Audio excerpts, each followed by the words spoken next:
Good afternoon, Tom Sox fans, and welcome to the latest edition of Tom Sox Today. I'm Eric Fenstermaker, joined by Brooke Stake. Brooke, how are you today? I'm great. How are you doing? I'm great. It looks like a beautiful sunny day here at Crutchfield Park, and the Tom Sox will be looking to get a win here today against the Harrisonburg Turks.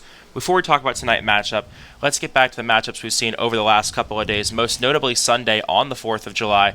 Brooke, you were doing your field reporting. You did a great package for the Tom Sox Weekly on the 4th of July. And the Tom Sox defeated the Waynesboro Generals 7-4. And it's not something the Tom Sox typically do. They have not won on the 4th of July in their franchise history. So huge for them to get a win against the Waynesboro Generals, 7-4, very fitting for the 4th of July. Brooke, what did you see from this game? Well, obviously the Tom Sox were 0-2 against the Generals, and they just won 2 against them to make it 2-2. I really saw the Tom Sox fighting hard that game. It was very enjoyable to watch, and the crowd here just made it so much better as well. As you stated, I was field reporting, but it was great to see them win, and like you said, 7-4 on July 4th. What better way? Obviously, I was so happy to be down here to see the Tom Sox get their first ever 4th of July win. We saw a lot of key players do great things. Garrett Spikes, Wyatt Langford, great players on our team. So they got to make it happen and got that win. And Logan Amiss, one of the also stars in that game, 3 for 4 on the day with 2 RBIs. Garrett Spikes hit his own firework out into center field to get a home run for the Tom Sox team. 6 stolen bases again, something huge for the Tom Sox we've seen all season long. Look for them to continue to keep that going. And also, Waynesboro left 11 guys on bases, so that's what's ultimately going to drive in a 7-4 win here for the Tom Sox. And it propels them into Monday night when they travel to Harrisonburg to take on the Turks. They win that game 4-0. Brooke, it was a pitching battle. The Tom Sox had 7 hits. Harrisonburg had just 1. Basically, almost a no-hitter in this matchup here. The only hit coming off of James Vaughn. Just 6 strikeouts in this game, but Brooke, as we know, the Tom Sox are playing Harrisonburg tonight, and they just played them on Monday. How important for the Tom Sox was it for them to get a win Monday, knowing they see Harrisonburg just a couple days later? Yeah, well, I think you mentioned last night that the Tom Sox, they've faced Harrisonburg the most this season so far. And I think they've done a great job. Getting that extra win right after the 4th of July with a lot of games in a row this week was great for them, winning 4-0, almost having a no-hitter. You know, I wasn't at that game, but when I heard that it was almost a no-hitter, I was like, wow, the Sox really are hot. They almost just had a no-hitter right after their first 4th of July win. So great for the team, great to get them motivated right before playoffs to get that extra win under the belt. And the Tom Sox did defeat the Harrisonburg Turks in that one. Big game for Adam Cesare. Adam, a guy who's really taken off since he's come to the Tom Sox. 3 RBIs and 2 hits in this game. Wyatt Langford also had 2 runs and a hit. It was another one of those games where multiple different players stepped up for the Tom Sox. Even though they had just a handful of hits, just 7, it was an opportunity for them to have multiple guys come to the plate and really have great success. And they win against Harrisonburg, like you mentioned, a team that they're going to see a lot this season and they'll also see tonight here at Crutchfield Park. Now, yesterday, you and I both made the long trip out to Covington to watch the Tom Sox take on the Lumberjacks. And for a lot of the game, it was very close.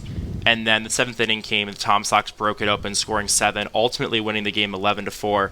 Brooke, you were up in the press box with me all night. What were your takeaways from this game? Well, like you said, it was tied for a while. It was kind of moving slow, but in that 7th inning, the Tom Sox really got a hitting streak there. We saw Adam Cesare had 2 home runs in a game. I got to talk to him after, and he said it felt great. He also said it wasn't his first game ever hitting 2 home runs, which is crazy to me. But also, Garrett Spikes came in huge, having 2 RBIs, starting off that huge hitting spiral for the Tom Sox. In Trevor Candelaria, we see him having a lot of RBIs for the Tom Sox this season, coming in huge. There was a lot of stolen bases for the team. They'd really picked it up towards the end of the game, so it was really enjoyable to watch, and I'm happy I got to be out there. And like you mentioned, a lot of different guys again stepping up. Garrett Spikes, Adam Cesare, a lot of different guys coming to the plate, ultimately having success. Even when Preston Allen didn't have the greatest outing, he finished with 5 innings pitched, 8 hits, 4 runs, and just 2 strikeouts. Even though he didn't have the greatest day on the mound, the Tom Sox batters definitely had his back, and the guys that came in relief definitely stepped up and did the job. Also, we got the pleasure of seeing some position players pitch again today with Eddie Iser and Garrett Spikes. So look for guys like that to kind of give the Tom Sox pitchers a break and not have to use all the arms that they have to. It's just a really good opportunity when multiple different guys can step up and get the job done. Now we come into tonight's matchup against the Harrisonburg Turks tonight at Crutchfield Park at 7 p.m. The Turks are currently 12-13. They're 3-7 in their last 10 games. They're on a 1-game win streak because they defeated Waynesboro 1-0 yesterday. Waynesboro, a team that's been the Tom Sox kryptonite all season long, now evened up at 2-2 against the Sox. But the Turks, even though they're on a bit of a slide, you definitely can't count them out. Brooke, we've seen the energy that Crutchfield Park brings every single night. The Tom Sox are 12-3 here on the season. What kind of home game atmosphere do you think this ballpark really brings? Definitely brings a lot of atmosphere. I mean, I was going around, like I said, on the 4th of July, just always talking to fans about how much they love to be here. And I think tonight is UVA night, so hopefully we got a lot of people from the community coming out, cheering on the Tom Sox. It definitely helps them raise their spirits. They love the fans love them. Definitely helps them get their, momentum up. And the Tom Sox really feed off that home energy we see with the promotion staff, and we see all the little kids that came out, and the 4th of July was absolutely crowded. I know that you had, to go to everybody and talk about what this game meant to them and different things like that. What kind of takeaways did you get when you talked to all these fans and just got their impact of what this home stadium means to them? Well, it was really interesting. In my package, I got to talk to younger kids, older adults who were back at the park, after a really tough year, and even parents of the players who traveled to Charlottesville just to see them play on the 4th of July. I really saw the impact of how happy the park makes everyone from all different ages, parents of the players. It was just so great to see everyone come together and see them win. And the Tom Sox will definitely need that energy tonight when they take on the Harrisonburg Turks. The Turks have the least runs, the second least hits, the least home runs, the lowest RBIs, and the least steals in the VBL, which pretty much sounds like it should be a walk in the park. However, when you look at their pitching has been very, very good. They've allowed the least runs and earned runs and hits this season. So look for the Harrisonburg Turks to really rely on their pitching to get past the Tom Sox. Brooke, the bats have been hot for the Tom Sox. One might even say the Sox are hot. But at the same time, Harrisonburg does come in with a handful of really good pitchers that will be looking to slow down the Sox here at home. If you're the Tom Sox, how do you jump out to a good start and really put this Harrisonburg Turks team away? I really think they just need to keep doing what they have been doing, getting up, hitting right away, defending really good on the field, and they should be fine. Hopefully, maybe they'll have another no-hitter against them. The Harrisonburg Turks, like I said, one of the worst batting teams in the league. The Tom Sox, one of the best pitching, so that should be a good opportunity for them to register a lot of strikeouts here. The Harrisonburg Turks, a team that has not batted well all season long, but they did just play Waynesboro yesterday and defeat them 1-0. So that was a team that's definitely given the Tom Sox some struggle. And in this VBL, I think you and I have both seen it. No matter who comes to the plate, you can always have an off day. You can always have a bad day. So even though Harrisonburg sits at just 12-13, and the Tom Sox are currently 9-1 in their last 10 games, you definitely can't take a game off and let anybody get off to a hot start. Now, as we look over the next couple of games in the future, the Tom Sox will travel to Stanton on Friday. Brooke, I know you'll be making that trip as you're making a lot of the road trips coming up.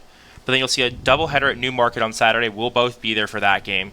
And you'll see the end of the season with 6 home games and 4 road games. So the next home game for the Tom Sox after tonight is July 14th. So if you're thinking about coming to a Tom Sox game, pick tonight, because tonight's going to be a big one for the Sox. They don't play again for a week here at Crutchfield Park.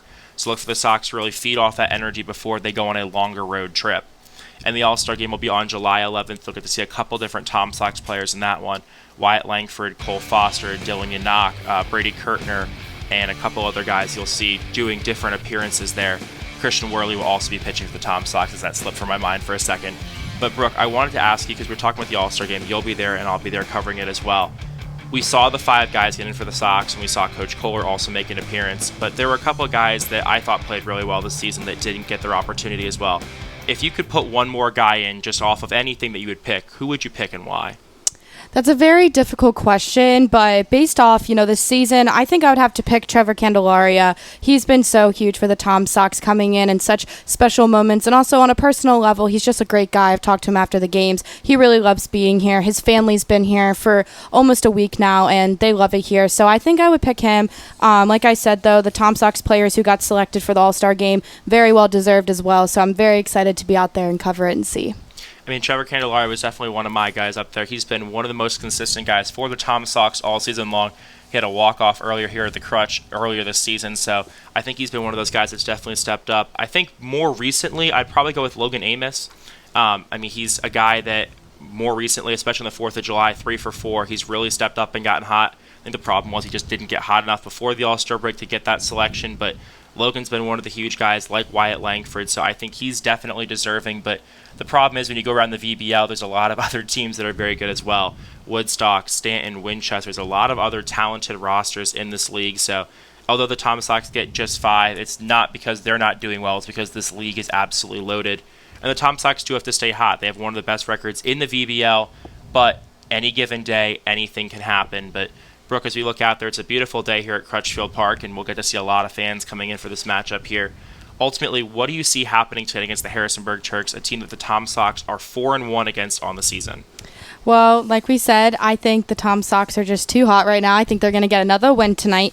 I do think it's going to be, a lot this weekend. They play, like we said, away in Stanton on Friday, a doubleheader on Saturday, then going into the All-Star game. So it is a lot upcoming on the schedule, but I think they can handle it. They've been doing great with all these games in a row. I'm really excited to see them all. I think they'll get a win here as well. I mean, we did some bold predictions last podcast, and a couple of them came true. We did see a home run, and we did see a high amount of strikeouts. I think the Tom Sox will get off, and I think they'll get 10 hits in this game. That's kind of like my bold prediction for the day. Harrisonburg pitches really, really well, but as we saw, when the Tom Sox score, they score a lot. They don't just score 1, 1, 1. They'll score like 0, 0, and then 7, like we saw yesterday.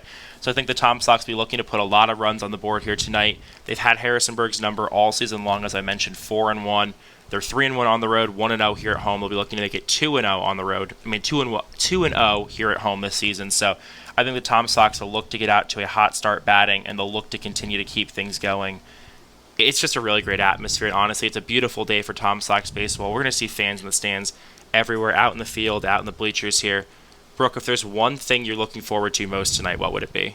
Well, honestly, I'm really excited for you to do your play-by-play on color. We're on the podcast right now. We're also going to be on the radio tonight. But other than that, I'm excited I love the promotion nights, UVA night. I've loved living here this summer. Obviously, we're both at Penn State. We're both Penn State students. We're not from here. So I'm really excited to see what the atmosphere brings tonight and how the Sox can keep winning. And like Brooke mentioned, I'll be on the call with her all night. So if you can't make it out to the game tonight, don't worry. We'll have the broadcast for you live. You can listen in. We'll be talking about UVA, making some jokes, having some fun. It'll be a great time here. But if you can make it out to Crutchfield Park, please do.